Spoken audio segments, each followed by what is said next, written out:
as you were just speaking, I was thinking about, in my continuing education for coaching over the years, like I've really come to appreciate the the energetic shifts and how they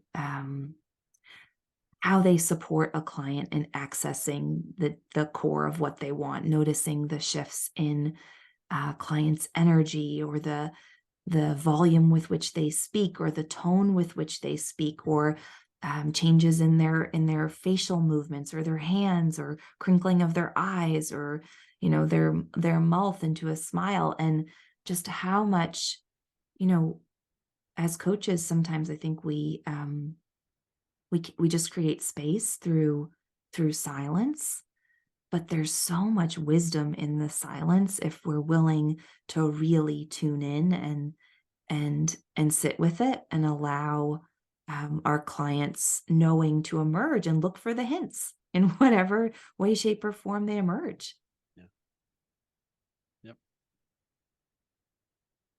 When I was thinking about the holding space, uh, I really learned a lot, just not only with my wife, but my 4 children.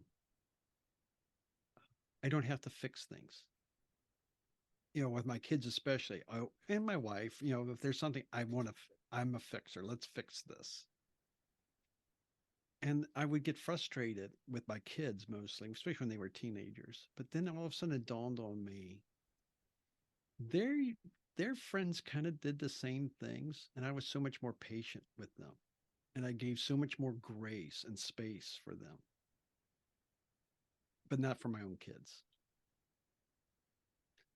So I backed off on that. So I just said, okay, I'm gonna just give them more space. And I remember one of my other sons, he was talking to me a couple months ago, and I was just listening. But I'll be really honest. In my mind, I'm thinking, well, we could fix it this way, this way, this way, this way. I'm going down the checklist. This is what you need to do. This is what you need to do. This is what you need to do. But I'm not saying any of that. I'm listening. I'm thinking, okay, don't say anything. He's not asking you to fix it. He's not asking you to fix it. Just let him talk.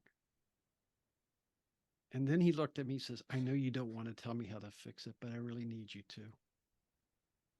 Hmm. What amazing moment that was. Because I figured out how to show my own kids that grace I was showing everybody else. Mm. Because sometimes in our relationships with our spouses, with our children, with our parents, with our siblings,